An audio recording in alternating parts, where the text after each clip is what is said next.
Okay, been a couple days here working on my area, and I walk into my craft room. I've got my mannequin here, the project that I made, this shawl. Oh, it's been at least 2 years ago now, maybe. I keep all my yarns in here. Got a few fabrics up there, pillows, but most of this is for yarn. I've got my ironing table here, and it wheels out when I need it for rollers and irons. Keep a few cross-stitch things in here, mostly my Q-snaps and bags if I need for putting projects in. More cross-stitch supplies in here with a few markers, highlighters, and then on the wall I keep my looms, a few things that I use for painting crafts, tools, wrapping paper, and a few stands for cross-stitch are there. I've got a project hanging here with my knitting needles, so that's what I use the closet for. This unit here has most of my storage for crafts and quilt books. A few projects that I've made and put up here, just decorated it nicely. This craft room is kind of a memory of my two pets. I had a cat and a dog, and they've been gone a good 15 years now.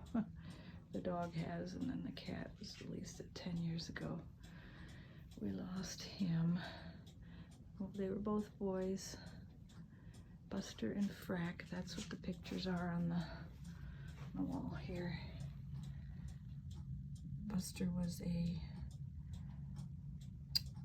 similar to a Maltese dog. I forget the name of the breed. Frack was a Tonkinese, very cute puppy. They got along really well.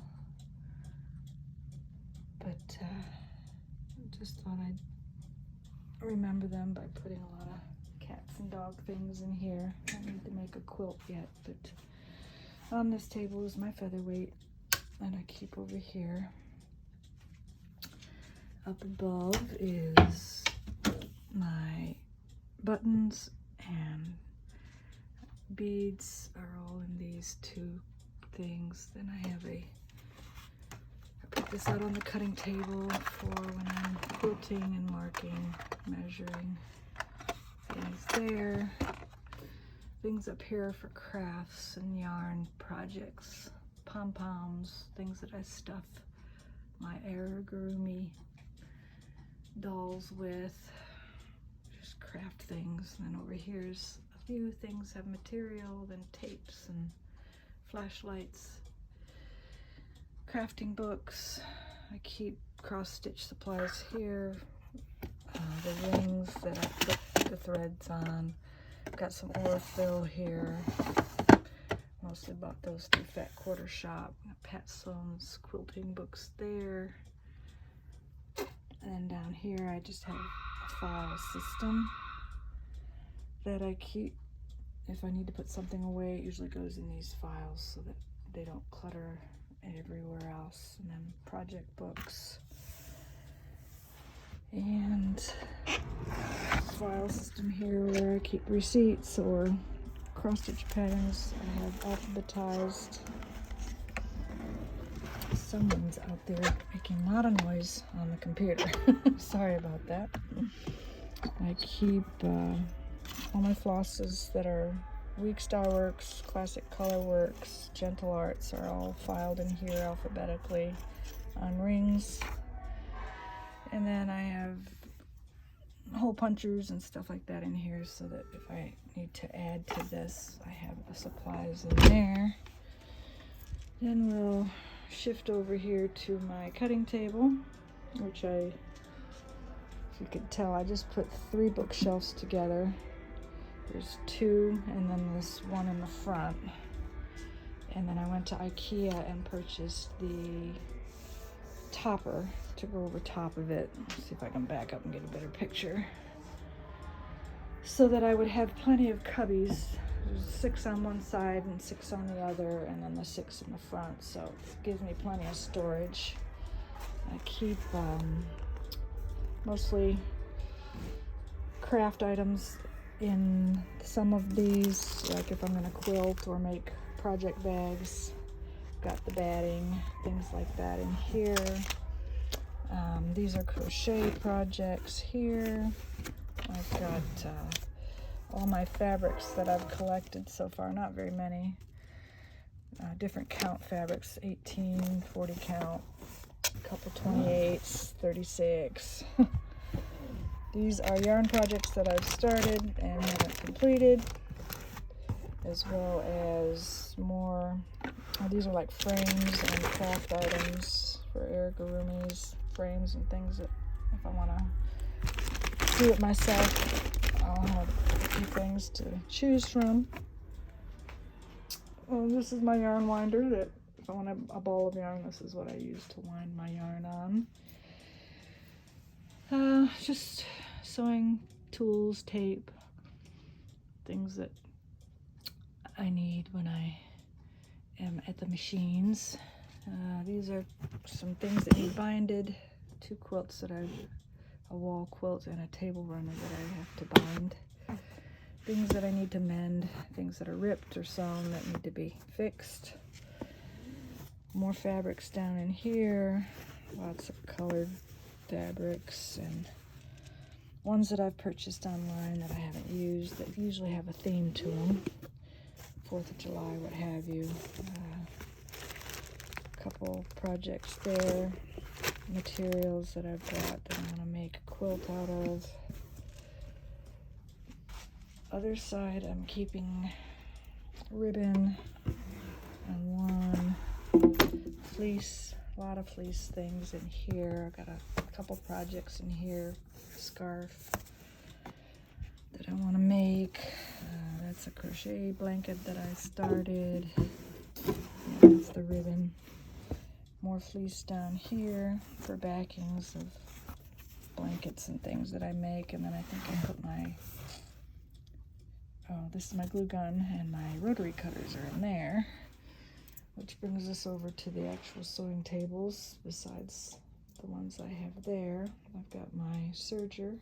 Use that for my cross stitch usually to go around the fabrics so they don't shred. The desk area, I just kind of keep things that I can get to easily. The bottom has magnifying glasses, and then just some eyeglasses are in there. Got lots of pairs of those. I've got a scale. This is the first Singer that I bought. Yeah, this was the first one. I think it's the 1927. And we got that fixed and oiled, so it works nicely. These are just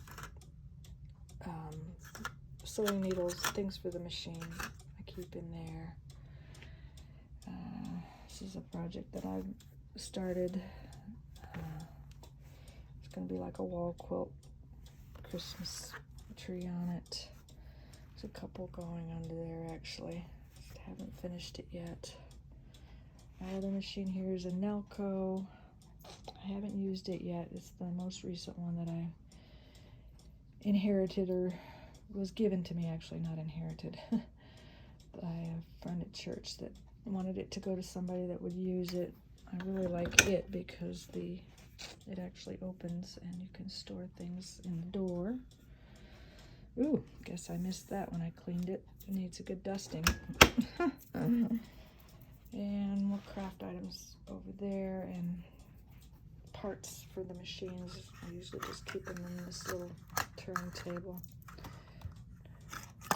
You usually get these at, what do you call it, for those K-cups, I think is what you can put in them. Keurig. But I found a hack that somebody was using and just they put it near their sewing machine with all their little measuring tape things, etc. And then this one is a 1940 45 or 47, I can't remember, but and this one I had oiled and fixed up to use, so they're all in running order, all three, ready to use for sewing projects that I have or want to get started on. I'm trying to remember how to turn this one on. I thought there was a light here somewhere, but I don't see it. That was unique because it says good housekeeping on it. So that's what that was used for. Well, the light's here, but I'm not quite sure where the switch is at. It's bright enough with this here. I forget how to turn on the light. Oh well. I can't really see the color. It's kind of a pink color. So perfect for a sewing room. So this is the area that I've finally got in order after weeks. Over here is another area with just knickknacks, things that I can find and craft or use for cross stitch or what have you. My tea, I usually make tea in here, and then I have chai K-cups that I can use when sitting over here and enjoying a movie or something. Got my cross stitch light that works really good. I guess it's not plugged in for some reason. I guess that's the next thing I have to do is plug that guy in, because I'd like to be in here when I cross stitch now instead of during the daytime if I have things to do. I'm storing all of my current whips over here, works in progress for cross stitch. I've got a good 12 started. There's one that's getting close to getting done. So all those are in there. Don't really have anywhere to put them, so I keep them there. Now the two boxes here are more cross stitch patterns. I haven't filed them away, mainly because they're kits and they're already got their threads and fabrics in them, so I just keep them in those two boxes. I'll keep my stitching basket here, and then all the supplies that I would need here. And then over here is more books and crafting things that I've organized. Sampler books, crochet, fully finished objects that I've put together. Quite a few, because I've been crocheting for quite a few years. My mother taught me, so it's just been fun to find new things to do, like with the irigurumi and the applique. I haven't really done much applique, and I've just now started knitting, but I've found quite a few patterns that I've enjoyed, and I've been putting them in these books. And I got all my sewing. I need to relabel some of these on the front to get rid of the plastic that's not in there. But a lot of quilts and things that I'm looking forward to starting, this one especially for my sewing room, to match one of the cross stitches that I'm doing. So I'm looking forward to being able to do all this now that my room is in a state where I can come in here easily now and work.